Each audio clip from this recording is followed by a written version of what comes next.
요한복음 12장 44절부터 있습니다.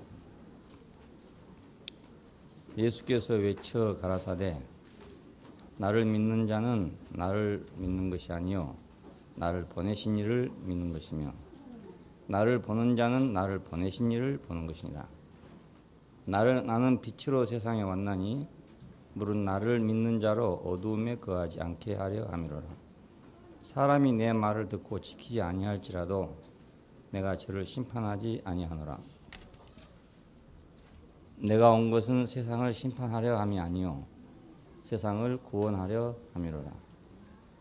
나를 저버리고 내 말을 받지 아니하는 자를 심판하리가 있으니 곧 나의 한 그 말이 마지막 날에 저를 심판하리라.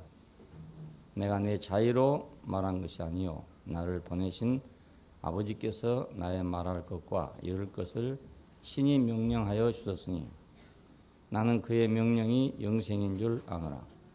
그러므로 나의 이르는 것은 내 아버지께서 내게 말씀하신 그대로 이르노라 하시니라. 11장까지는 우리가 예수님께서 여러 가지 일을 행하시면서 하나님 나라에 들어올 많은 재료들을 이렇게 준비하는 그런 모습이라고 할 수 있습니다. 눈먼 자도 고침받아서 들어오고 또 병든 자도 고침받아 들어오고 간음하던 자도 용서받고 들어오고 심지어는 죽은 자도 살아나서 들어오고 이건 다른 의미로 우리가 생각하면 하나님 나라는 그 나라의 건축은 이런 여러 방면에서 온 재료들로 인해서 건축된다 하는 걸 볼 수 있습니다. 전 말씀드릴 때 하나님 나라 건축을 위한 재료를 준비하는 것이다 했는데 우리는 이제 각 처에서 왔고 각 방면에서 왔는데 이것은 모두 다 어떤 재료가 되기 위한 길이라고 할 수 있습니다. 집을 짓는 데는 이런 나무도 필요하고 저런 나무도 필요하잖아요. 똑같은 것만 가지고는 집을 질 수 없고 다른 걸 가지고 큰 집을 짓게 됩니다. 그러니까 하나님 나라는 다른 사람들이 모여서 하나의 집이 되는데 다 그리스도 안에 와서 고침을 받아가지고 그래서 새로운 집을 건축하게 됩니다. 11장까지는 이런 말씀이 있고 12장에 오면 이제 나사로가 죽었다가 살아난 곳에 와서 부활의 잔치가 벌어지니까 12장부터는 이제 부활의 세계라고 볼 수 있어요. 근데 이 세계 안에서 맨 마지막에 왜 이렇게 됐음에도 불구하고 사람들이 믿지 않았는가에 대해서 지금 얘기하고 있습니다. 왜 믿지 않았는가? 시편 36편 9절에 보면 생명의 원천이 주께 있사오니 주의 광명 중에서 우리가 광명을 보나이다 이런 말이 있습니다. 그러니까 주님을 보는 것은 그냥 내 눈으로 보는 것이 아니고 주의 광명 중에서 광명을 봅니다. 이런 뜻이에요. 그러니까 광명 중에서 광명을 봅니다. 그분의 광명이 있어야 그분을 본다 이 말이 되잖아요. 주의 광명 중에서 주의 광명을 보나이다.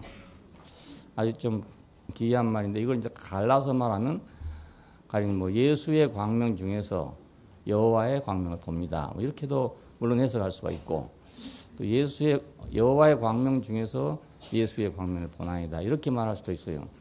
왜냐하면 이제 성경에는 주 하는 말 반복 나올 때가 많습니다. 주께서 내 주께 이르시되 이럴 때가 있어요. 그럼 앞에 주는 누구고 뒤에 주는 누구냐 이런 말이 있어요. 주께서 내 주께 이르시되 그러면 여호와께서 예수께 이르시되 이런 말이 된단 말입니다. 주라는 말이 이렇게 같이 동일시되고 있기 때문에 이런 말을 사용하고 있습니다. 생명의 원천이 주께 있사오니 주의 광명 중에서 우리가 광명을 봅니다.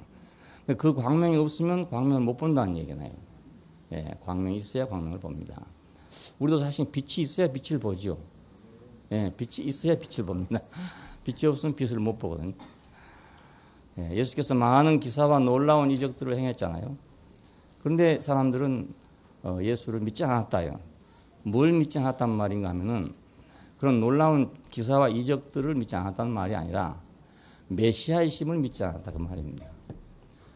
그 정도로서는 우리 이스라엘의 문제를 해결할 수 없다 이 말입니다. 가령 모세 같으면 뭐 홍해를 가른다든지 만나와 메추라기를 먹는다든지 이런 놀라운 이적들이 많이 있었잖아요. 그런 능력을 가졌기 때문에 10가지 재앙을 바로 앞에서 행해가지고 결국 바로를 굴복시켜서 그들이 구속함을 받고 나왔단 말입니다. 그런데 지금 상황도 역시 그때나 마찬가지거든요. 그때 이스라엘이 애굽에 억류되었던 사정이나 지금 이스라엘이 유대 나라가 로마의 그 억류 붙잡혀 있는 거나 같은 사정이다 이 말입니다. 자기들 힘으로는 나올 수 없어요. 거기서 해방될 수 없어요. 그래서 메시아를 기다린 겁니다. 그걸 해방시켜줄 구원자를 찾고 있단 말입니다. 근데 예수님께서 우리가 볼 때는 놀라운 이적을 많이 행했어요. 그래서 어떤 사람은 야 신인가 인간인가 이렇게까지 생각할 수 있는 정도로 그렇게 생각하는 사람까지 있었습니다. 그렇지만 믿지 않았다는 거예요. 왜? 그걸로서는 지금 이스라엘을 구원할 수 없다 이 말입니다. 그걸로서는 우리가 일제하에 있을 때도 마찬가지 아니었겠어요? 어떤 사람이 와서 이런 이적을 행한다면 그 이적 자체는 믿겠지만은 그러나 그 사람이 일본 천황을 무조건 항복시키겠느냐 이겁니다. 그래서 우리도 못 믿죠 사실은. 이런 사정 가운데 있다면 못 믿는단 말이에요. 근데 그 이유를 뭐라고 설명하고 있냐면 이 마지막 그 43절에 보면은 저희는 사람의 영광을 하나님의 영광보다 더 사랑하였기 때문이라는 거예요. 그 이유를 그렇게 말하고 있습니다. 사람의 영광을 하나님의 영광보다 더 사랑했기 때문에 그렇다. 여기서 사랑했다는 말은 그 소중히 여겼다는 뜻입니다. 소중히 여겼다. 자, 그렇게 해석해 봅시다. 사람의 영광을 하나님의 영광보다 더 소중히 여겼기 때문이다. 더 중요하게 생각했다. 그러니까 예수의 영광을 예수의 영광이 아니라 로마 제국의 영광을 하나님의 영광보다 더 귀하게 생각했다 그 말이죠. 더 크게 생각했다. 그러니까 오늘 만일 일제시대 때 누가 와가지고 말입니다. 자기가 하나님께로부터 온 사람인데 내가 일본 제국을 항복시키고 이 나라를 독립시켜주겠다. 그럴 때 우리 어떤 생각이 들겠습니까? 과연 이 사람의 영광이 일본 제국의 영광보다 크겠냐? 이렇게 생각 안 하겠냐 그 말입니다. 그래서 믿지 않았다. 그러니까 하나님의 영광을 참으로 봤다면 그렇다면 당연히 믿겠죠. 그런데 하나님의 영광을 참으로 보지 못했기 때문에 그렇단 말이에요. 심지어는 그 태평양 전쟁이 종말에 이르렀을 때까지도 미국은 그 확신이 없었던 것입니다. 완전히 일본 열도를 포위하고 있었음에도 불구하고 그래도 일본군이 대단하다는 걸 생각했었어요. 그래서 중국을 점령하고 있는 관동군이 엄청나게 강하다고 생각했습니다. 이 관동군을 해결하기 위해서는 소련의 개입이 불가피하다. 루스벨트는 그렇게 생각을 했던 것입니다. 그래서 모스크바 삼상회의에서 소련을 끌어들였습니다. 참전을 해라. 완전 그냥 그때 일본은 패전 직전이었었어요. 네. 동양 최대의 잠수함을 처음으로 건조해가지고 동경만에서 그 옆에 있는 군항으로 옮기다가 잠수함의 공격을 받고 폭파되고 말았습니다. 그 정도로 됐으니까 뭐 시간 문제 아니겠습니까? 그럼에도 불구하고 너무나 일본군이 강하다는 걸 생각했어요. 예, 그래서 소련군을 끌어들인 것이 우리가 결국 38선으로 갈라진 원인이 된 것입니다. 그러니까 누가 더 영광스럽냐? 누가 더 강하냐? 자, 여기 따라서 우리 진로가 결정되는 거죠. 예, 하나님의 영광이냐? 사람의 영광이냐? 여기 따라서 우리 진로가 결정된단 말입니다. 어디로 갈 것이냐? 자, 이사야는 성전에 들어가서 주의 영광을 봤어요. 그래서 주여 나를 보내소서 이렇게 했던 겁니다. 그 영광을 봤기 때문에 내가 누구를 보낼꼬 했을 때 내가 주여 내가 여기 있나이다. 나를 보내소서 이사야 6장 8절에 보면 그런 말이 있어요. 자, 그럼 예수를 만난 사람들은 그에게서 하나님의 영광을 보지 못했기 때문에 그를 믿을 수가 없었죠. 네. 이사야는 성전에서 그 놀라운 영광을 봤기 때문에 주여 나를 보내소서 했지만은 예수를 만난 사람들은 많은 이적을 보기는 봤어도 그 하나님의 영광, 로마 제국을 압도할 수 있는 영광을 보지 못했다 그 말입니다. 네. 그래서 믿지 못했던 것입니다. 자, 이런 사람들에게 주님은 이제 마지막으로 말씀한 겁니다. 여기서 이제 대중을 향한 그 설교, 대중을 향한 말씀은 끝이 납니다. 그러니까. 그리고 제자들하고만 남게 이렇게 됩니다. 더 이상 말씀이 없습니다. 여기서 나를 믿는 자는 나 보내신 이를 믿는 것이고 나를 본 자는 나 보내신 이를 보는 것이다. 이렇게 말했어요. 그러니까 사실은 참 어떻게 생각하면 무리한 일이죠. 누가 봐도 로마 제국을 이길 만한 사람은 못 되는데 그럴 만한 능력이라고 볼 수는 없는데 나를 믿는 자는 나 보내신 이를 믿는 것이고 나를 본 자는 나 보내신 이를 보는 것이다 하니까 참 답답한 일 아니겠어요. 오늘 사람들은 예수를 그냥 쉽게 믿어요. 쉽게. 왜냐하면 기독교가 2000년이라는 역사 동안 이 땅 위에서 가장 큰 종교로 어쩌면 그 세계 역사를 지배하고 이렇게 했기 때문에 사람들은 그 영광을 보고 믿는 겁니다. 다시 말하면. 예? 나도 어렸을 때 생각할 때요. 제가 어렸을 때 어쩌다가 기독교를 갔지만은 뒤로 늘 생각할 때 해방 직후에는 기독교의 힘이 굉장히 컸습니다. 왜냐하면 미군이 주둔했고 미군이 점령했기 때문에 미국과 더불어서 기독교도 같이 들어온 사람이 마찬가지고 그 전에 왔지만은 그 기독교의 영광이 보였단 말입니다. 그래서 대통령인 이승만 박사도 정동교회를 출석하는 사람이고 그때 정부 강력 가운데는 교회를 나간 사람이 많았어요. 다 미국 유학파들이고 이래가지고요. 그래서 어린 마음에 그런 생각이 들더라고요. 어떤 때 이렇게 회의가 생기다가도 아니야 이승만 박사 같은 분도 교회 나가는데 이런 생각이 든단 말입니다.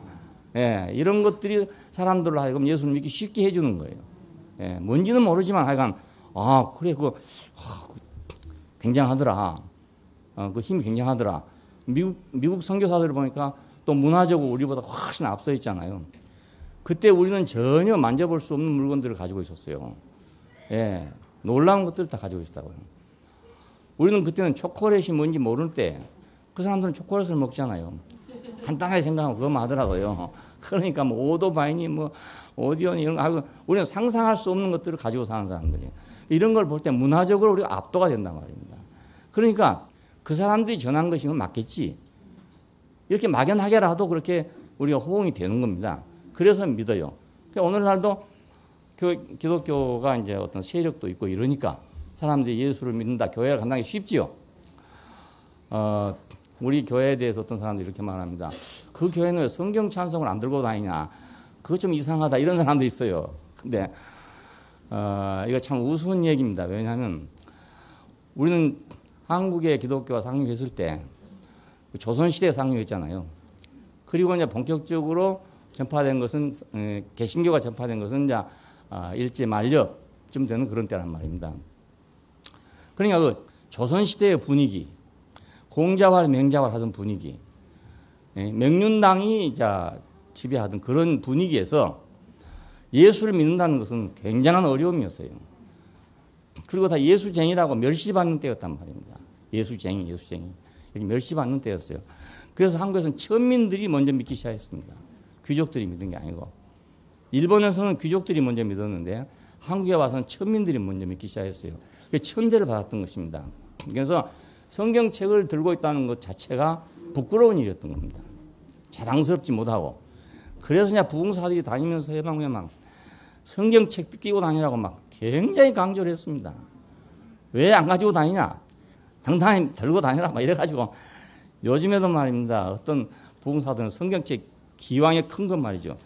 저도 강당용 상당히 큰 겁니다. 이보다 더 큰 거 긁고 이러고 다니죠. 항상 이러고 다니는 거 있어요. 요즘엔 그런 거 보면 우습게 보이잖아요. 근데 그때는 그렇게 보면 아주 담대하게 보이는 거예요. 예, 그렇게 그 문화적인 흐름이 다릅니다.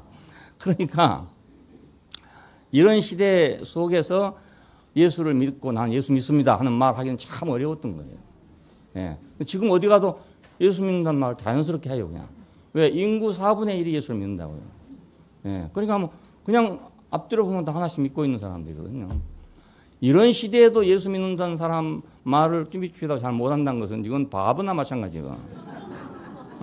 이렇게 또 터졌는데도, 그런데도 직장에 가서 예수 믿냐 그러면 어쩌고 어영구에 해픈 사람, 이건 정말 한심한 인간이에요. 한심한 인간이에요. 그런 어려움 속에서도 그래서 성경책을 쫙 일하고 다녔잖아요. 일하고 다녔는데. 근데 미국 교회 가보면 성경 찬송 들고 교회 다니는 사람 없습니다. 왜? 성경은 다 교회에 다 있어요. 예, 그거 다 꼽아놨어. 다 꼽아놨어요. 찬송은 프로젝트로 다 나와요. 그거 들고 다닐 필요가 없죠. 근데 지금도 아직도 한국에서는 그때 그 어떤 전통과 향수, 그것이 젖어 있어가지고 딱 들고 교회를 가야 되는 거예요. 그래서 우리 교회 오는 사람들 보고 왜 여기는 성경 찬송을 안 들고 다니더라 이런 얘기를 합니다. 우리는 좀 선진국이잖아요.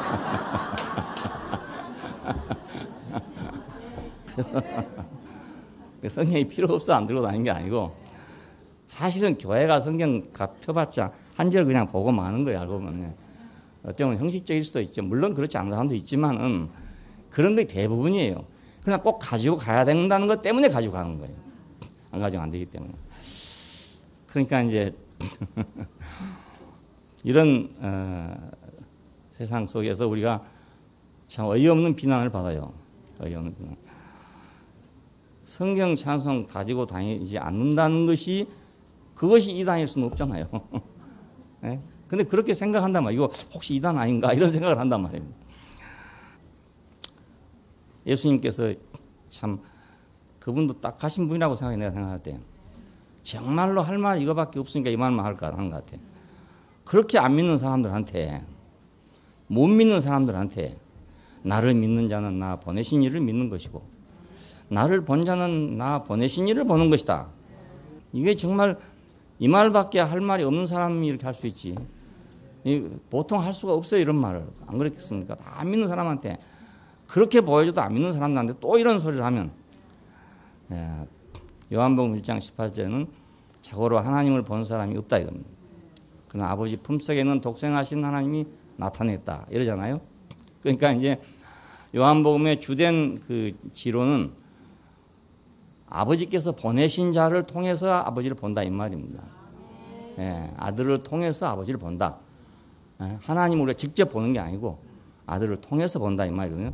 자고로 하나님을 본 사람이 없지만은 아버지 품속에 있는 독생하신 하나님이 나타냈다 이 말은 그분이 나타내서 우리가 하나님을 본다 이 말입니다.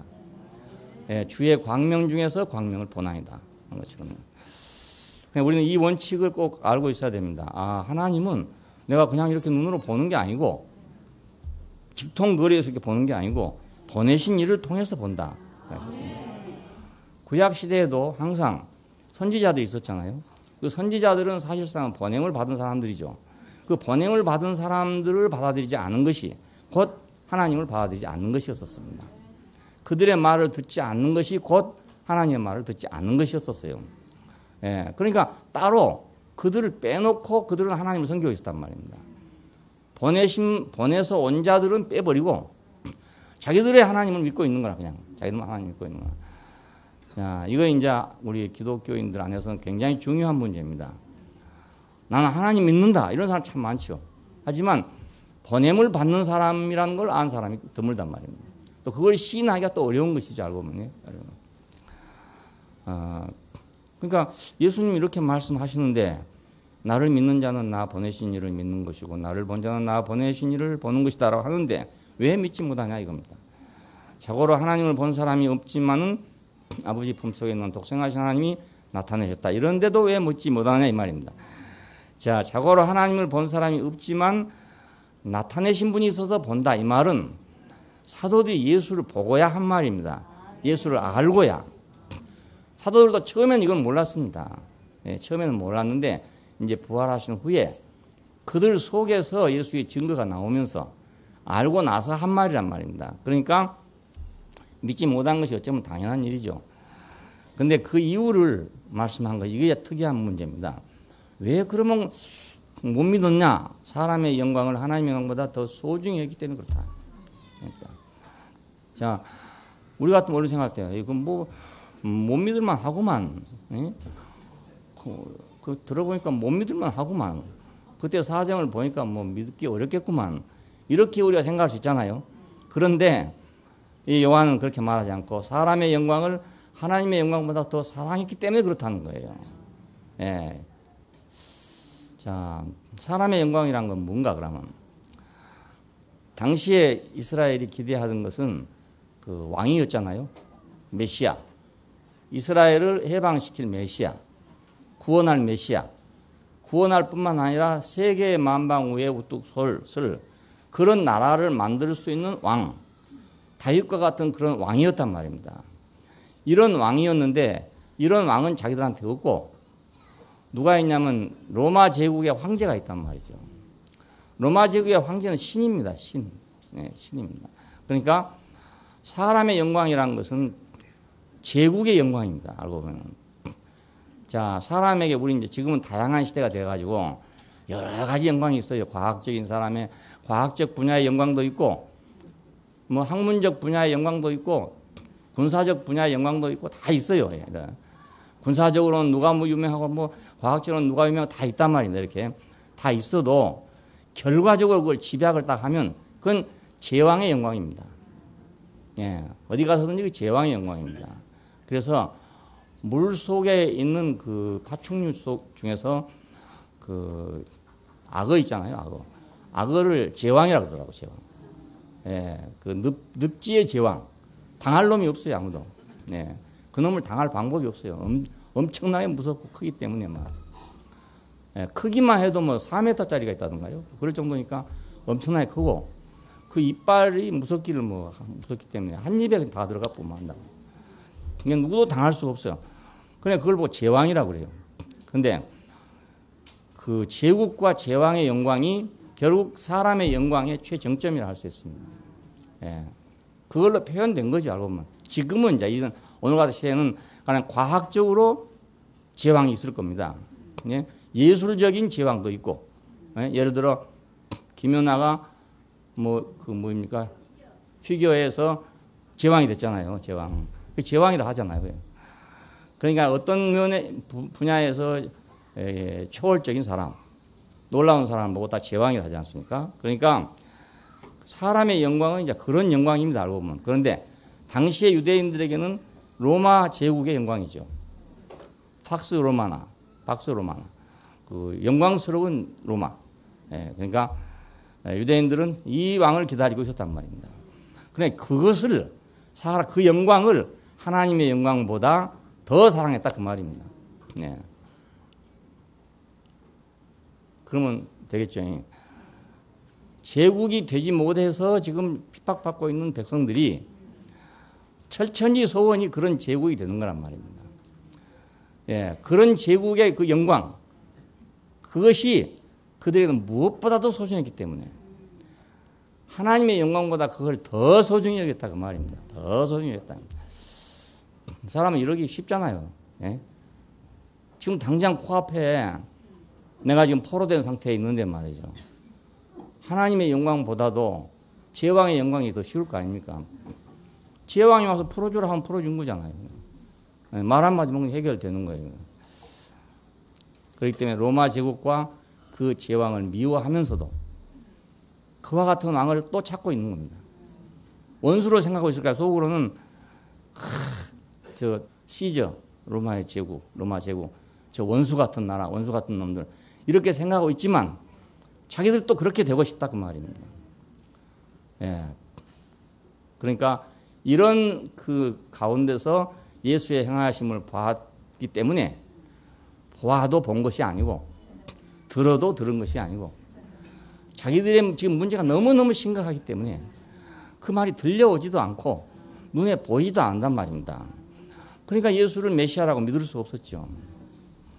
우리는 그 사람들을 충분히 이해할 수가 있어요.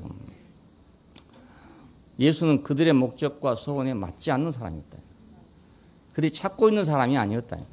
뭐 나쁜 사람이고 불량한 사람이 아니라 그들이 찾고 있는 사람이 있었어. 찾고 있는 사람. 그들에게는 성인 군자가 필요한 게 아니고 지금 로마 제국의 왕과 같은 그런 사람이 필요하단 말입니다. 그러니까 예수는 거기서 불합격이죠. 뭐. 예. 선발 대회에서 불합격이다. 쉽게 말하면 선발 대회에서. 찾고 있는 사람이 아니니까. 예. 그러니까 결국 그에게서 하나님의 영광이 보이지 않았다 그 말이지. 사람의 영광보다 더 큰 하나님의 영광이 보였더라면 그러면 당연히 예수를 믿었겠지만은 그게 보이지 않으니까 안 믿었다 이겁니다. 안 믿었다. 근데 이건 옛날 사람만 그런 게 아닙니다. 오늘날도 꼭 마찬가지입니다. 인간은 사람의 영광 때문에 고난 당한 겁니다. 알고 보면 강자 때문에 늘 고난을 당하잖아요. 알고 보면요. 그런데도 불구하고 그럴수록 사람은 그 영광을 또 사모하는 것입니다. 예. 내가 누구한테 주먹으로 맞았다. 그럼 나는 주먹이 약해가지고 맞았다. 그러면 그 사람은 주먹을 증오할 것 같잖아요. 증오하는 거 아니라 그 주먹을 사랑하는 것입니다. 왜? 자기도 그렇게 갖고 싶으니까. 그 사람은 그러니까 어쩔 수 없이 그것을 싫어하면서도 그것을 따라가는 거예요. 내가 그렇게 되고 싶으니까. 예. 그래서 그런 사람이 자기가 이제 영광을 얻게 되면 다음에 그 영광으로 다른 사람을 억압하는 것입니다. 예. 내가 핍박받았으니까 나는 그걸로 핍박을 안 해야 되잖아요. 근데 나는 그걸 받고 나면 나도 꼭 내가 당한 것처럼 다른 사람에게 한단 말입니다. 예. 며느리가 고생 많이 하고 난 다음에 어찌든 다음에 시간이 흐르니까 시어머니가 됐어. 그러고 나면 그 시어머니 권세가 지긋지긋할 거 아닙니까? 고생을 많이 했으니까. 그런데도 불구하고 지긋지긋한 권세를 자기가 또 행하고 있는 거예요. 이것이 사람이라고요. 예. 사람의 영광이라는 것이 그렇게 좋은 게 아닌데 사람은 사람의 영광을 그렇게 사랑해요. 사람의 영광은 두려움을 주는 거잖아요. 두려움. 유다왕 아하스가 그 적의 포위를 받았습니다. 이 말을 듣고 아하스는 삼림이 바람에 흔들림 같았다 그럽니다. 이사야 7장 2절에 보면 삼림이 바람에 흔들림 같다. 막 사시나무 떨었다 이 말이죠. 예. 이사야는 하나님의 영광을 그때 이사야의 영광은 반대로 하나님의 영광을 보고 소망을 얻었단 말이죠. 그러니까 인간의 영광을 보면은 사람이 겁이 난다고요. 예? 시제 앞에 가면 삼림이 바람에 흔들린 것처럼 안 흔들리겠습니까? 검찰청에만 가도 사람이 이상해져요. 이렇게 검찰청에만 가도 경찰서만 가도 그래요. 사람이 아무 죄 없어도 그래요. 예. 어느 날 갑자기 검찰청에서 출두 통지서가 왔더라고요. 아무리 생각해도 뭐 죄진 일이 없는데 통지서가 왔어. 그래서 이제 갔더니 서기가 아니야. 그럼 서기가 보더니 씩 웃더라고요. 내가 조금 긴장하고 있으니까. 벌금 50만 원 내라더라고. 왜냐면 효령 산 깎았다고 막 절개했다고. 너 고발했어요. 예, 그래 왔어요. 아유, 그걸 생각해 보니까 야, 그럴 줄 알았다면 그냥 송금하고 말 건데 괜히 왔구만. 내 생전 처음 검찰에 가봤구만. 그러니까 세상의 영광은 크면 클수록 사람을 두렵게 합니다. 더 두렵게 해요. 그런데 하나님의 영광은 보면 볼수록 소망이 생긴다. 예, 이게 차이점입니다. 이사야는 성전에 들어가서 소망을 얻었어요. 이스라엘이 지금 멸망 직전에 왔음에도 불구하고 소망이 왔단 말이에요. 이 소망 안에서 나온 말이 보라 처녀가 잉태하여 아들을 낳을 것이고 그 이름을 임마누엘 할 것이다 라는 말이나 이거 소망이잖아요. 소망. 어떻게 처녀가 아기를 낳겠습니까? 근데 이사야는 그 성전에서 하나님의 영광을 보고 나니까 이런 소망이 생겼다. 왕 보고 아무리 믿으라 해도 안 믿는단 말이에요. 믿으라 해도 안 믿어. 그래서 또 나오고 하다가 마지막 나온 말이 그 말입니다. 보라 처녀가 잉태하여 아들을 낳을 것이다. 그래도 안 믿으니까 이사야 9장에 가면 한 아기를 우리에게 주실 것인데 그가 영존하는 왕이 될 것이다. 이렇게 말합니다. 예? 그러니까 생각해 보십시오. 믿지 않으면 않을수록 더 못 믿을 말을 하고 있잖아요. 자기는 소망으로 지금 벅차 있단 말이에요. 하나님의 영광을 봤기 때문에. 그러니까 사람이 하나님의 영광을 보면 소망으로 벅차게 돼 있고 사람의 영광을 보면은 떨리게 돼 있다. 가슴이 떨리게 돼 있다. 그 앞에 가면 잘못하면 죽는 거 아닙니까? 예. 그러니까 사람의 영광을 사랑하는 사람들은 하나님의 영광인 예수를 볼 수가 없는 거예요. 볼 수가 없어요. 받아들일 수 없는 거죠. 좋긴 좋지만 받아들일 수 없어.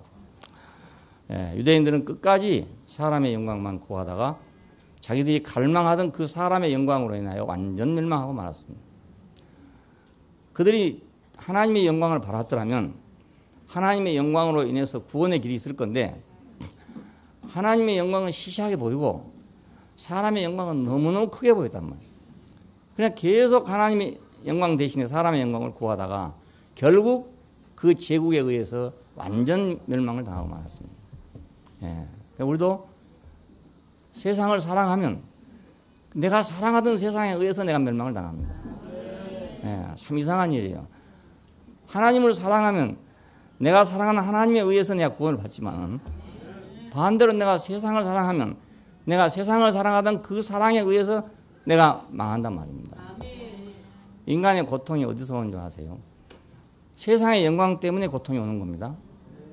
내가 50점짜리 밖에 안 돼도 다른 사람이 100점짜리의 영광이 안 보이면 상관없어요.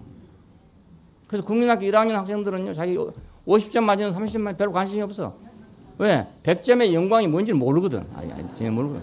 예. 근데 고3 학생들은요, 고3 학생들은 100점이 뭐고 90점이 뭔지 다 안단 말입니다. 그러니까 자기가 90점 맞았어도 100점 맞은 놈 만나면 그냥 쫄진단 말이에요. 불행해지는 거죠, 금방. 예? 90점짜리만 다 있다면 자기는 당당할 텐데 말이죠. 자기 위에 100점이 또 있단 말이라. 그건 당당하지 못해지는 거잖아요. 그러니까 사람은 사람의 영광 때문에 내가 고난을 받는 겁니다. 예. 다른 이유라고 생각하면 안 돼요. 뭐 난 돈이 없으니까 무엇을 못하니까 이렇게 생각. 그건 다 무엇 때문에 상대적으로 내가 느껴지는 감정이기 때문에 그것이 없다면 내가 아무 고통받을 일이 없어요. 발이 하나 없더라도 내가 무시당할 일이 없잖아요. 그렇지만 딴 사람의 발이 2개이기 때문에 내가 무시를 당한다고요. 그럼 내 속에 만일 사람은 발이 2개 가지고 살 수도 있고 하나 가지고 살 수 있는 것이다. 이렇게 생각하면 고난이 없죠. 고통이 없어요. 근데 반드시 사람은 발을 2개 가져야 된다고 생각하면 나는 고통을 받게 된다고요. 예, 나는 헤어날 수 없어요. 나는 왜 발이 하나밖에 없는가? 예. 그러니까 어떤 사람은 하반신이 전혀 없어도 말입니다. 행복한 사람도 있어. 왜? 자기는 태어날 때부터 그렇게 태어났다 이거예요. 미국에 뭐 누구 그런 애가 하나 있대고 하반신이 아주 없는 애가 하나 있어요. 근데 그래도 자기는 아무렇지 않아. 예. 원래 태어나가지고 이렇게 태어날 수도 있다고 생각하니까 아무 문제가 없어요. 예. 근데 그 애가 예를 들어서 사람은 그렇게 태어나서는 안 된다고 생각하면 불행해질 거 아닙니까? 그러니까 사람의 영광 앞에서 사람은 불행한 겁니다. 예. 그냥 불행한 게 아니에요. 비교하기 때문에 불행한 것이지 비교하지 않으면 불행할 일이 없습니다. 일이 없습니다. 예. 나는 그 절망의 때를 지났지만은 그때 내가 만일 다른 사람과 비교를 했더라면 나는 그 절망 때문에 죽었을 겁니다. 절망 때문에. 그래서 내가 어떻게 되는데 하나님 은혜로 내가 그걸 비교를 안 했던 것 같아요. 비교를 안 했던 것 같아요. 예. 근데 내가 그걸 한 번도 절망이라고 생각 안 해봤어요. 또 슬픈 일이라고 생각해 본 적도 없어요. 내가 그걸 울어본 적도 없어요. 그 문제 때문에. 그리고 고민해 본 적도 없고. 내가 지금 생각하면 그게 나를 살게 했구나. 그런 생각이 들어요. 예. 비교를 안 해봤단 말이에요. 친구들은 다 건강한데 나만 병들었잖아요. 그 생각하면 얼마나 슬프고 기가 막힌 일입니까? 그렇잖아요. 네, 어디 가서 말을 하겠습니까? 나는 그런 얘기 하려면 할 수가 없더라고요. 해봤자 무슨 소리 있겠어요. 아픈 건 내가 아픈 건데 말이에요. 딴 사람이 내 대신 아파주겠습니까? 어쩌겠습니까? 그러니까 정말 은혜인 것 같아. 그 사춘기 그 속에서 그 비교를 내가 안 했다는 게 그건 내가 살아날 수 있는 기회였어요. 그 이후에도 뭐 그런 일이 있습니다. 있는데 그때도 만약 비교를 했더라면 나는 우울증에 빠졌을 거란 말이에요. 틀림없이. 예. 근데 비교를 안 했기 때문에 아무렇지 않게 살았어요. 그냥 아무렇지 않게. 그냥 딴 사람들이 생각할 때 좀 뭐 이상하다고 생각했을지도 모르겠어. 저런 사정 가운데 있으면서 왜 저렇게 그냥 아무렇지 않게 사는가. 오히려 세상에서 아무렇지 않게 사는 사람 이상하게 생각해요. 네, 이상하게 생각해요. 고민하고 번민하고 처박혀 있고 이래 정상적으로 보인다고요. 근데 전혀 안 그렇게 막 아무렇지 않게 사니까 말이에요. 점점 이상한 사람 아닌가 이렇게 생각한다고요. 분명히 그랬을 사람도 있을 것 같아요. 내 생각에. 나는 그때 전혀 그런 거 의식 안 했지 몰랐지만 그런 사람도 또 있지 않았겠는가 생각해요. 그렇지만 그거에 나를 살렸지 않았나요. 네, 내가 비교를 안 했기 때문에. 그러니까 비교하는 것 때문에 불행하다. 비교만 안 하면 나대로 살아요. 나대로. 다리가 하나밖에 없으면 하나로 살고 둘 없으면 둘 없는 대로 살고 비교 안 하면 그대로 살아요. 예, 비교하기 때문에 불행합니다. 그 비교란 건 상대적으로 세상이에요. 그게 세상이란 말입니다. 발 2개 있는 것이 세상이 아니라 내가 발 2개가 없다는 이유로 비교하고 있는 그것이 바로 세상이란 말입니다. 그래서 세상 어디든지 다 있죠. 무엇도 다 세상이 될 수 있어요. 예, 나를 비교하게 해서 불행하게 하는 건 다 세상이에요. 예, 다 사람의 영광이라고요. 발 하나밖에 없는 사람이가 두 발 있는 사람은 얼마나 영광스러운 사람입니까? 그렇잖아요. 굉장히 영광스러운 거죠. 발 하나 가지고 목발 짚고 쩔룩거리고 가는데 말입니다. 2발로 막 뛰어가는 사람 보면 얼마나 영광스럽습니까? 그렇잖아요. 저는 이제 뭐 이 운동 경기 이런 걸 볼 때마다 지금은 그런 생각이 들어요. 옛날에는 그런 생각 안 해봤는데, 야, 힘 좋다. 야, 능력 있네. 이런 생각이 들어요. 힘 좋다. 어떻게 하면 저렇게 뛸 수 있노? 이런 생각이 자꾸 들어. 이거이 많이 젊었을 때 이런 생각이 들었더라면 큰일 날 뻔했어요. 지금은 이제 그건 그냥 웃는 마음으로 하는 거니까 그렇지만, 만일 내가 젊었을 때 그런 생각 했더라면 난 완전히 열등감에 빠져가지고. 안 그렇겠어요? 예. 근데 지금은 그런 거, 나 관계가 없으니까 그런 생각 하는 거예요. 나를 불행하게 하는 건 생각하지 말자. 예. 그건 세상이다. 이게 그게 세상. 세상이 다른 게 그거이 바로 세상이다. 그러니까 이스라엘 사람들은 하나님이 자기들에게 주신 사명을 귀중하게 생각했어야 돼요. 제사장 나라로서의 사명을 귀중하게 생각했어야 돼요.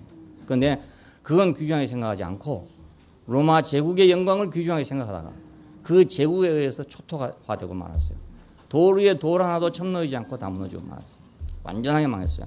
그냥 내가 세상을 사랑하면 사랑한 것만큼 세상으로 인해서 내가 고난을 받는 겁니다. 예.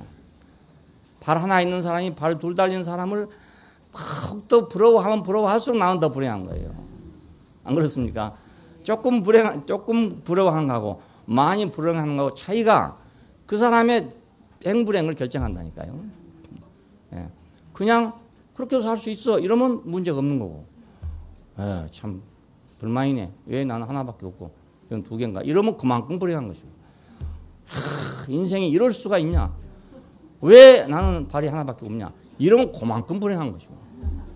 예, 그 생각한 것만큼 불행합니다. 그러니까 그걸로 인해서 나는 멸망하는 겁니다.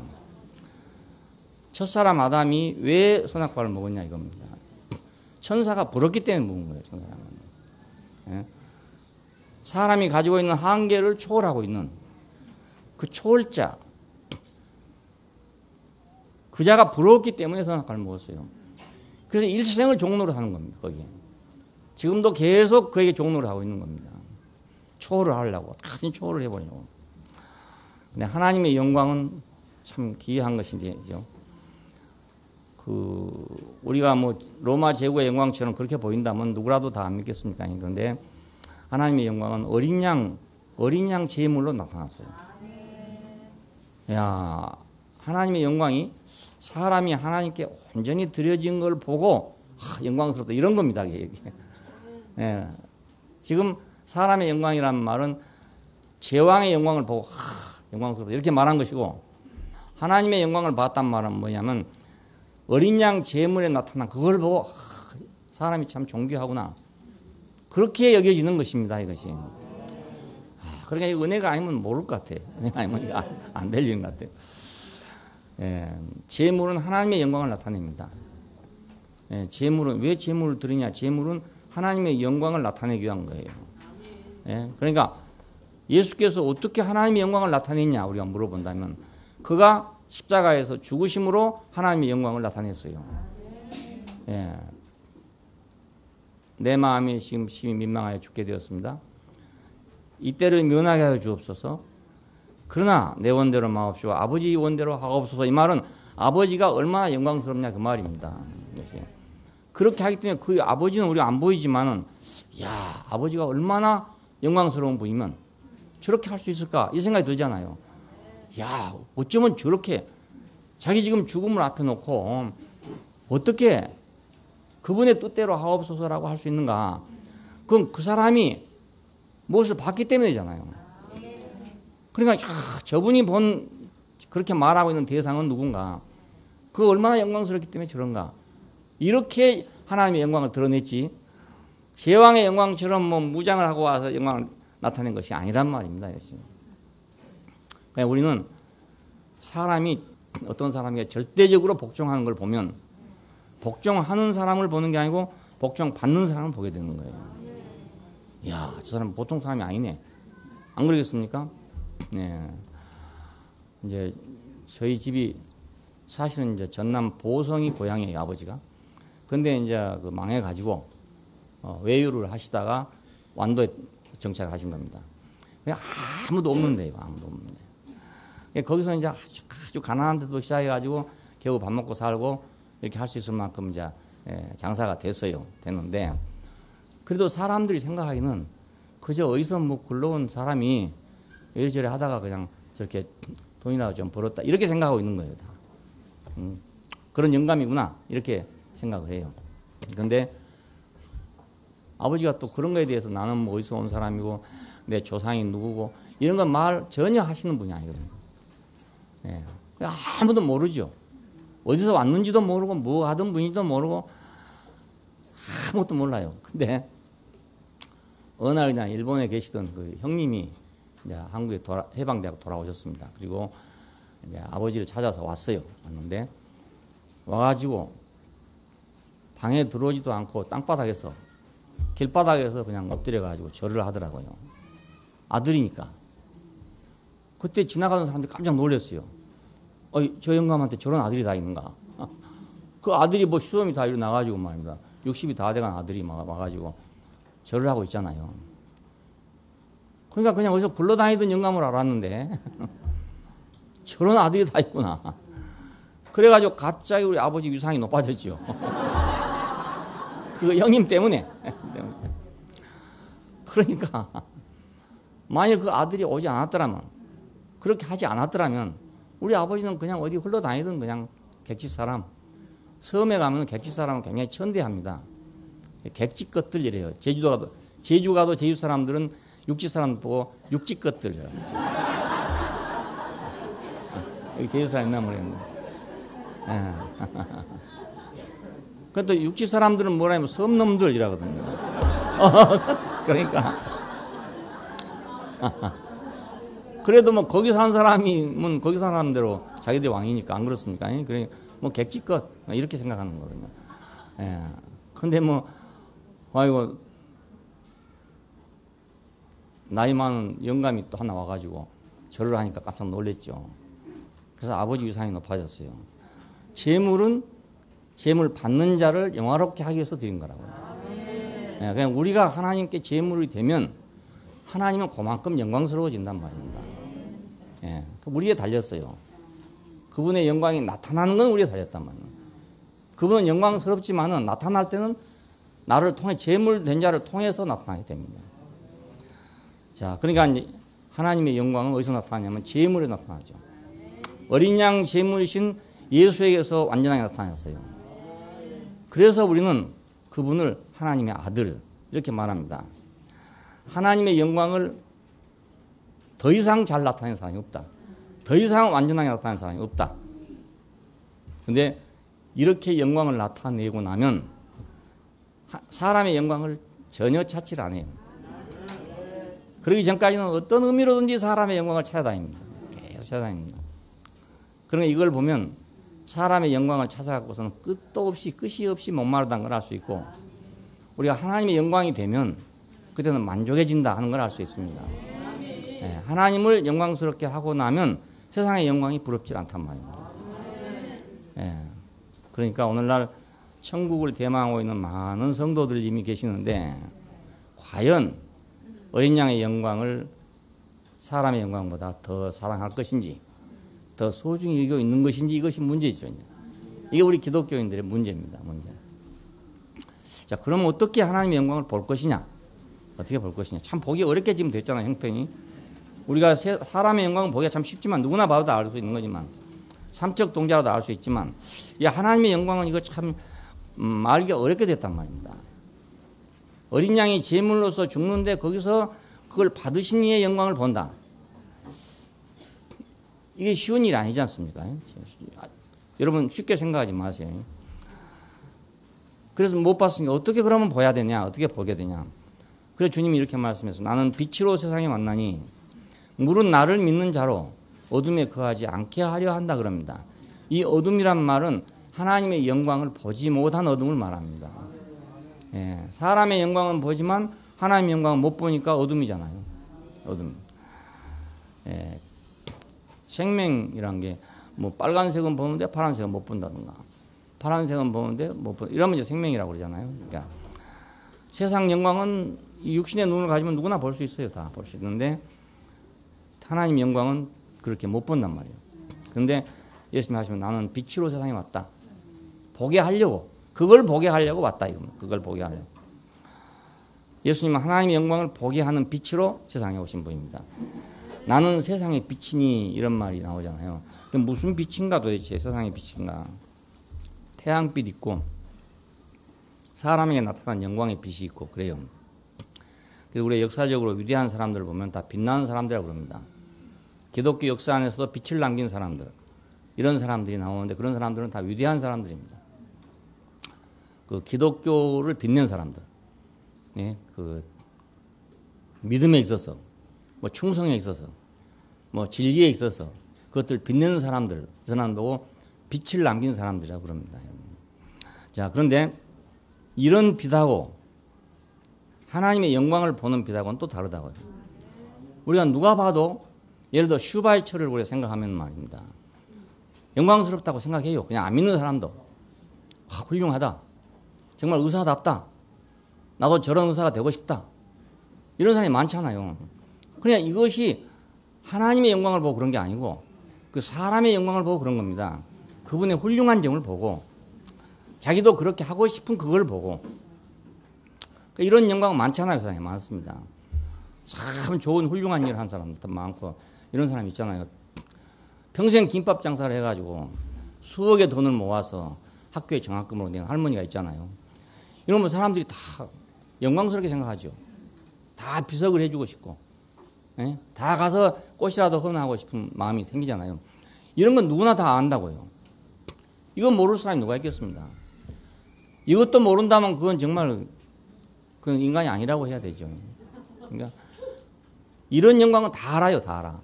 근데 그 영광을 보게 하는 빛으로 왔다는 말이 아니고 우리가 볼 수 없는 영광, 예수의 영광, 재물의 영광을 보게 하는 빛으로 왔다 그 말입니다. 네, 다른 빛이죠, 다른 빛. 뼈를 보게 하는 빛, X광선. 예를 들어 우리가 사진 찍으면 우리 뼈는 안 나오잖아요. 근데 엑스레이를 찍으면 우리 뼈가 나오잖아요. 그러니까 엑스레이는 우리 속에 있는 뼈를 보게 하는 빛이다 이렇게 볼 수 있어요. 마찬가지로 예수님께서 나는 빛으로 세상에 왔다. 나는 세상의 빛이다. 나를 믿는 자는 어둠에 다니지 않는다. 이 말은 모두 하나님의 영광을 보지 못하는 어둠을 밝히려고 왔다 그 말입니다.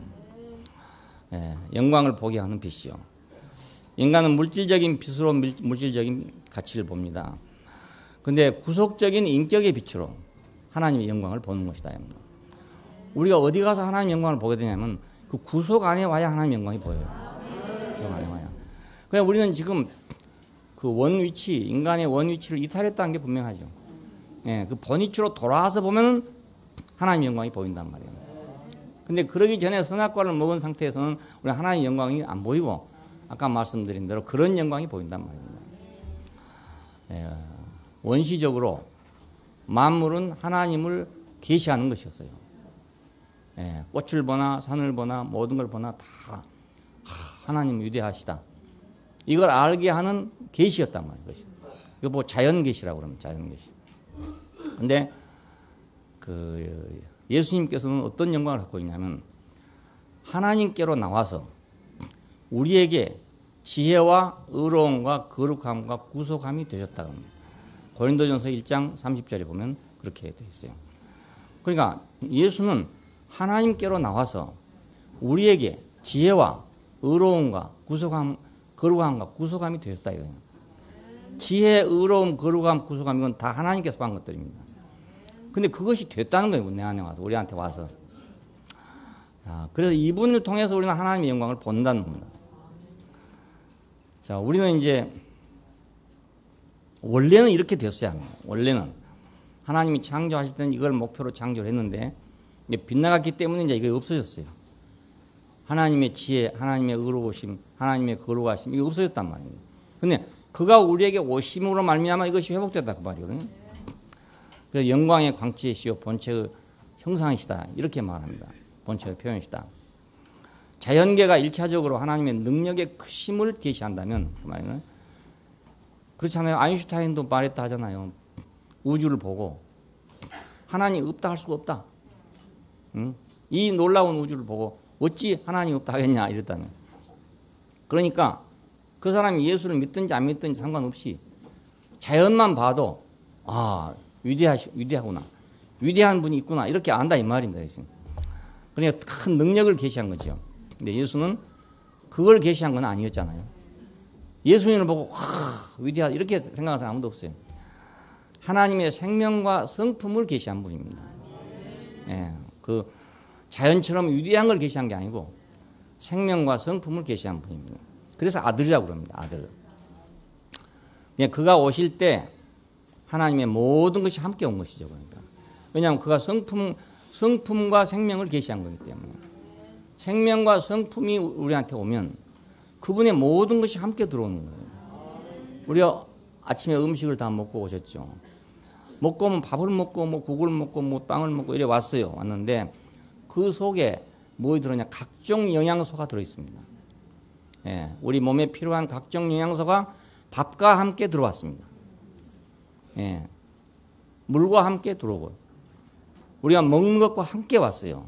마찬가지로 자 예수가 우리에게 오시면 내 생명이 되시면 예수 안에 있는 그것이 영양소처럼 내게 온다 그 말입니다.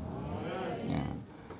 예수가 구속 안에서 연합을 통해 우리 안에 오시면 자, 늘 말씀드리는데 우리가 예수님이 우리에게 어떻게 오시냐? 구속을 통해서밖에 우리에게 올 수가 없어요. 예, 그의 죽으심과 합하여 세례 받은 자는 그의 살으심과 합하여 세례 받은 줄을 알지 못하냐? 그러니까 그의 죽으심과 합하여 우리는 구속 안에 들어온단 말입니다. 자, 여기서 연합이 생겨요. 이 연합 안에서 그분을 통해서 뭐가 들어오냐? 지혜와 의로움과 거룩함이 들어온단 말입니다. 예, 밥을 먹으니까 나하고 밥하고 연합이 됐잖아요. 연합이 됐으니까 거기서 각종 영양소가 다 들어왔죠. 그래서 내가 지금 영양소 때문에 지금 이렇게 이 얘기하고 있는 겁니다. 굶었더라면 지금 이 얘기 못하고 말입니다. 비일비일하고 있을 텐데 밥을 먹어놨더니 좀 힘이 나가지고 그래 얘기하고 있는 거예요. 구속 안에서 그러니까 우리 안에 온 것이죠. 아, 예수를 그러니까 먹기만 하면 영양소는 저절로 들어온다. 그는 하나님의 생명의 성품입니다. 하나님의 생명이란 말은 삶이란 뜻이에요. 삶. 하나님의 삶이고 성품이에요. 하나님의 영광을 보게 하고 알게 하는 빛이에요. 그러니까. 그럼 우리가 하나님 어떻게 알겠어요?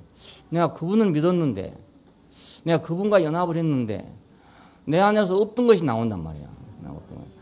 하나님의 지혜와 의로우심과 거룩함이 내 안에서 나온단 말이에요. 예? 밥을 먹었더니 뭐 힘이 나온단 말입니다. 그래서 우리가 하나님의 영광을 아는 것입니다. 이야, 저분을 먹었더니 힘이 나는구나. 저분을 먹었더니 지혜로워지는구나. 나오는구나. 저분을 먹었더니 의로워지는구나. 저분을 먹었더니 거룩해지는구나. 예, 그래서 야, 그가 빛이구나. 이렇게 아는 겁니다. 아, 빛이로구나. 그러니까 딱 알아진단 말이 본단 말이거든요. 본다는 말과 안다는 말 같은 말입니다. I see. 그러므로 그를 믿는 자는 하나님을 믿는 것이며 그를 본 자는 하나님을 본 것이다. 자, 나를 믿는 자는 나를 보내신 이를 믿는 것이요. 나를 본 자는 나 보내신 이를 본 것이다 이거잖아요. 그러니까 우리가 내가 예수를 먹어봐야 그래야 그분을 보내신 이를 알게 되죠. 예, 내가 그분을 먹어봐야 내가 그분 뒤에 계신 분을 안단 말입니다. 쌀을 그냥 보고 우리가 어떻게 거기서 말입니다. 탄수화물이 어떻고 뭐 비타민이 어떻고 이렇게 알겠습니까? 모르지 않아요. 그냥 먹어봐야 그게 알게 되는 먹어봐야. 우리에게 그 옛사람들은 그러니까 큰 불꽃을 보고 하나님을 봤다 이랬어요. 대표적으로 이제 모세를 우리가 들면 출애굽기 3장에 보면 이사야 6장에도 있고 그 떨기나무 가운데서 불이 탔다. 그걸 보고 이제 모세가 그 어떤 거룩함을 봤다는 거룩함을. 너 섰는 곳에서 신을 벗어라. 거룩한 이를 만났다는 뜻이거든요. 그러니까 큰 불꽃 앞에서 하나님을 봤다 이럽니다. 근데 이걸로만 다 된다면 예수님이 없어도 되죠. 근데 이건 하나님을 보기는 봤어도 내가 금강산 보는 거와 똑같아. 금강산 보는 거와 똑같아. 자, 그래서 이제 금강산은 내가 아무리 봤어도 금강산은 금강산이고 나는 나고 이렇잖아요. 자, 예수가 오신 건 뭐냐면 연합을 해서 우리하고 연합을 해서 그 하나님을 보게 하려고 왔단 말입니다. 이건 생명으로 보는 겁니다. 그러니까 예수와 연합한 사람들은 예수를 보고 하나님을 만났다 이런 겁니다. 자고로 하나님을 본 사람이 없으되 아버지 품속에 있는 독생하신 하나님이 나타냈다는 거예요. 그러니까 이건 모세가 불꽃을 보고 하나님을 봤다는 거 다르죠. 모세가 불꽃을 보고 하나님 봤다는 것은 객관적인 것이고 사도들이 예수를 만나가지고 하나님을 봤다는 말은 주관적인 것입니다. 자, 우리에게 지혜와 의로움과 거룩함과 구속함이 되시는 분. 이분이 누군가 이게? 그분이 누구냐? 어떻게 나한테 지혜와 의로움과 구속함이 되시겠냐는 거예요. 그는 참으로 하나님의 영광의 광채시고 본체의 표현이시다 이겁니다. 그래 그분이 오시니까 그분의 것이 나오더라 이겁니다. 히브리서 1장 3절에 보면 하나님의 영광의 광채시요 본체의 형상이시다. 이 형상이라는 표현이란 말입니다. 그의 능력의 말씀으로 나를 붙드시며 죄를 정결케 하는 일을 하시고 높은 곳에 계신 위엄의 우편에 앉아 계신다. 자, 히브리서 1장 3절에 연에서 나옵니다.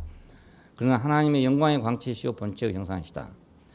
그의 능력의 말씀으로 붙드시며 만물을 붙드시며 이랬어요. 근데 내가 나를 붙드시며라고 썼습니다. 만물을 붙드시며 죄를 정결케 하는 일을 하시고 높은 곳에 계신 위엄의 우편에 앉아 계십니다. 그 능력의 말씀으로 만물을 붙드신다는 말은 만물이 결실하도록 하나님이 원하시는 목적지에 도달하도록 그 말입니다. 그렇게 인도하신다는 뜻입니다. 붙드신다는 말이에요. 나를 여러분은 그렇게 하면 돼요. 나를 하나님이 원하시는 목적 안으로 결실하도록 인도하신다. 인도하시는 분.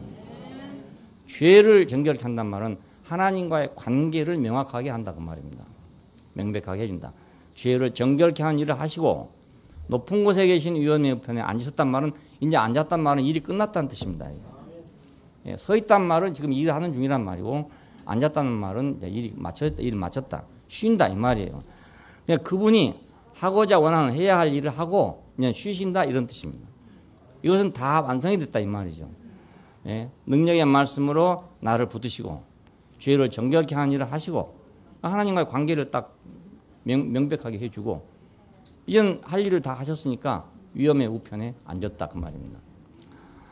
자, 그는 사람으로서 하나님의 모든 것을 가지고 와서 우리에게 분배하신 분입니다. 하나님의 모든 가지고 와서 그 자신으로 가지고 와서 모세는 하나님의 어떤 능력을 백성들 앞에 행함으로써 그 바로를 굴복시키고 또 이스라엘을 인도하고 이렇게 했잖아요. 그게 객관적인 것이죠. 밖에 있는 거죠. 근데 예수는 밖으로 한 일은 없어. 나를 위해서 한 일은 없어. 예, 나사로는 뭐 죽었다가 살아나기도 하고 했지만 뭐 다 나사로입니까? 어디? 그렇잖아요. 오병이어로 5,000명 먹였지만 우리 뭐 다 어디 베스다 광야에 있었던 거 아니지 않습니까? 예, 그러니까 예수님이 객관적으로 내게 해준 일은 아무것도 없어요. 예, 뭘 해줬냐? 그분이 나와 연합을 해서 그분 자신을 통해서 하나님의 어떠함을 내게 줬단 말입니다. 이건 주관적인 것이라고요. 예, 그러니까 이건 참 하나님의 영광이고 하나님의 예정하신 인생의 영광이란 말입니다. 원래 하나님은 이렇게 하려고 했단 말입니다. 원래 하나님의 영광과 사람의 영광이 다르게 한 것이 아니라 하나님의 영광과 사람의 영광은 하나예요. 하나. 예. 그러니까 그가 주신 모든 것을 살아내는 것은 우리의 거룩한 사명이고 그걸 누리는 것은 우리 행복이죠. 예? 사명. 예수님 우리로 하여금 하나님의 영광을 보지 못하는 그 어둠에 거하지 않게 하려고 왔다. 보게 하려고 왔다. 그러므로 그의 죽으심을 본받으면 참 인생의 위치로 회복될 것이고 부활하신 주님 안에서 그분과 동행하면 지혜와 의로움과 거룩함과 구속함을 누리게 된단 말입니다. 자, 그러니까 하나님의 영광과 사람의 영광이 왜 이렇게 갈라져 버렸냐? 사람이 하나님을 이탈했기 때문에 자기 영광을 만들어 버렸단 말입니다. 그것이 제국의 영광입니다. 바벨론의 영광이고 제왕의 영광이고 제국의 영광입니다. 자, 원래는 하나님이 그렇게 하려는 게 아니고 그 하나님의 영광이 예수 안에서처럼 사람 안에서 나타나게끔 하려고 지혜와 의로움과 거룩함과 구속함이 되신 것처럼 사람을 통해서 그것이 주어지게 되려고 그래서 사람을 지었단 말이에요. 그러니까 이 경우에는 하나님의 영광과 사람의 영광이 하나죠. 그래서 우리는 예수를 보고 하나님의 영광을 봤다 그런 겁니다. 하나님의 영광을 봤다. 이것이 이제 진짜 사람이에요. 그러니까 원래 하나님이 계획했던 사람이란 말입니다. 그러니까 우리도 원래 계획했던 사람으로 돌아오면 우리도 역시 같은 거 될 거 아닙니까? 원래 계획했던 대로 돌아오면 그 돌아오게 하려고 구속을 했단 말이에요. 돌아오게 하려고.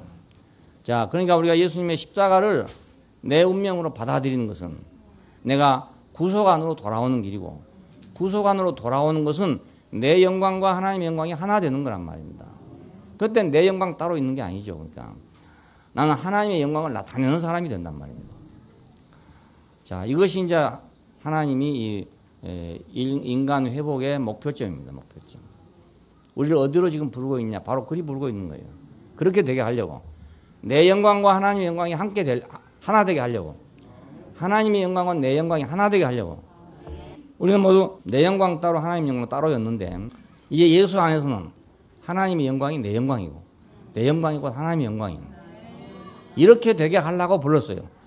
그러니까 지금 우리의 부름받은 이 부름은 아주 신성한 것이잖아요. 이건 세상 것하고 다른 거란 말입니다. 뭐 좀 만사형통 해주게 하려고 부른 게 아니란 말입니다. 만사형통 해봤자 그 세상의 영광이잖아요. 그거 하려고 부르신 것이 아니고 하나님의 영광과 사람의 영광이 하나 되게 하려고 불렀어요. 이 영광이야말로 신성한 영광이죠. 이보다 존귀한 영광이 없잖아요. 이 영광 안에 있어서 우리는 세상의 영광과 아까 말한 대로 비교할 필요가 없어져 버려요. 차원이 완전히 달라져 버리니까 비교가 전혀 안 돼. 우리는 비교하는 세계에서 불행했습니다. 근데 비교할 수 없는 차원이 달라진 세계로 와버리면 우리는 불행할 일이 없단 말입니다. 그래서 다시는 밤이 없다. 다시는 저주가 없다. 눈물이 없다. 배고픔이 없다. 이렇게 요한계시록 마지막에는 표현하는 것입니다. 예, 이 불행이 어디서 왔는가 우리가 알아야 합니다. 그러니까 자기가 불행하다고 생각되면, 괴롭다고 생각되면 아무것 때문에 내가 괴로워 이렇게 생각하면 안 된단 말입니다. 무엇 때문에 괴로워 이러면 안 된단 말입니다. 스마트폰 때문에 행복해 그래도 안 되고 스마트폰 때문에 괴로워 이래도 안 된단 말이에요. 괴로운 것도 자기 안에 있고 행복한 것도 자기 안에 있는데 무엇과 내가 비교하냐에 따라 다르단 말입니다. 비교하냐에 따라. 우리도요, 흑인들하고 비교하면 참 얼굴이 하얗고 깨끗하고 좋잖아요. 여러분 다 굉장히 미인이요, 다 미인이요. 근데 이제 백인들하고 만나면 우리는 누렇게 보이는 거라. 아니, 하얗던 사람이 갑자기 누렇게 보여, 그냥. 예, 그렇게 되는 겁니다, 이게. 간단해요, 그러니까. 우리끼리 사는 게 편하지, 뭐, 좋지. 뭐. 우리끼리는 코도 잘생기고 다 잘생겼는데 말입니다. 아, 서양 사람 만나면 괜히 코가 납작해 보인단 말이야. 그래갖고 요즘에 막 키우느라고 난리요, 키우느라고. 텔레비에 나온 사람 보면 대부분 다 여자들은 코를 수술했다더라고요. 예, 코가 어찌 일직선이다 그랬더니 원래는 일직선이 아닌데 그 일직선을 만들었다더라고요. 나는 약간 삐뚤어졌거든요. 그러니까 나도 이제 성형수술 해보면 빤듯하게 될 수 있잖아요. 예. 낮으면 좀 높이고 말이에요. 막 눈도 막 크게 하고 막 작은 눈도 막 크게 하고 막 이래가지고 그 서양 사람 맞추려니까 그랬는 거예요. 그냥 눈을 크게 보이려고 막 뭘 이렇게 바르더라고요. 계속 칠하더라고요. 근데 그렇게 하면 말이에요. 우선 크게 보이는데 이 눈병이 걸리네, 눈병. 그러니까 동양 사람 버리고 간 사람은 심리도 못 가서 발동한. 동양 사람은 동양 사람처럼 살아야지. 아니 분명히 이 태생이 동양 사람으로 생겼는데 거기다가 미국 사람식으로 코를 높여온다든지 눈을 크게 해온다든지 뭐 이래놓으면 이상한 괴물이 되고 만다고. 예, 자세히 보면 좀 이상해요. 성형해놓은 사람은요 자세히 보면 이상합니다. 멀리 보면 괜찮은데 자세히 보면 이상합니다. 그래도 우리 본태생은 자세히 볼수록 좋잖아요. 그러니까 네, 비교하는 게 불행입니다. 비교하는 게 불행입니다. 그러니까 누구 탓할 게 없어. 비교하고 있는 내가 불행을 갖고 있는 사람이란 말이에요. 네, 비교하지 않으면 불행은 다 없어져 봅니다. 근데 언제 비교하지 않을 수 있나? 하나님의 영광을 봐야 비교하지 않을 수 있는 거예요. 네, 그래서 믿지 않고 어둠에 거하면 그 말입니다. 예수님을 빛으로 여기지 않으면 그 빛에서 못 보면 그 말이죠.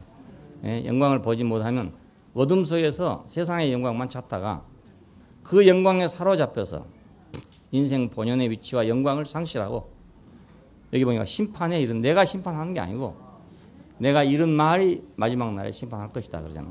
나는 심판하려고 온 것이 아니다. 나는 세상을 구원하려고 왔다. 하지만은 이 말이 심판을 하게 될 것이다 이겁니다. 그러니까 하나님이 주신 것은 영생이다. 하나님이 내게 이루신 모든 것은 영생이다. 우리에게 하나님이 분배해 주신 모든 건 다 영생이에요. 예수 안에서 분배해 주신 모든 것이 영생입니다. 비교하면 영생이 아니에요. 하나님이 분명히 줬는데도 내가 비교를 하기 때문에 천사와 비교했기 때문에 우리는 이탈하게 된 거라고. 천사하고 사람하고는 다른데 어떻게 비교를 합니까? 비교할 때다 비교해야지. 비교하지 않을 때다 비교했기 때문에 영원한 불행에 떨어져 가지고 자기가 왜 불행한지를 모르는 겁니다. 너무나 비교하지 않을 때다가 비교했기 때문에. 그러니까 오늘날도 많은 사람들이 예수를 믿고 있고 하나님 믿고 있는데 내용은 보면 여전히 천사하고 비교하고 있단 말이에요. 그러면 사람의 영광을 하나님의 영광보다 더욱 사랑한 그런 결과가 되게 되는 겁니다. 주님이 우리에게 주신 것은 다 영생입니다. 기도하십시다. 감사하신 아버지 하나님, 우리 작은 눈으로 그리고 물질밖에 볼 수 없는 눈으로 사람의 영광밖에 알 수 없는 눈으로 하나님의 영광을 볼 수 있도록 주께서 우리를 당신 안에 포함시켜 주신 것을 감사하고 당신의 죽으심을 통해서 우리를 연합시켜 주신 걸 감사합니다. 그 안에서 우리가 지혜와 의로움과 거룩함과 구속함을 보고 하나님의 영광을 보게 해주신 걸 감사합니다. 인생으로서 주님처럼 하나님의 지혜와 의로움과 거룩함을 나타내시는 분, 이 영광을 보게 하신 것을 감사합니다. 우리가 영원토록 주의 영광을 나타내는 사람이 되게 해주시기를 원합니다. 주 예수님 이름으로 기도합니다. 아멘.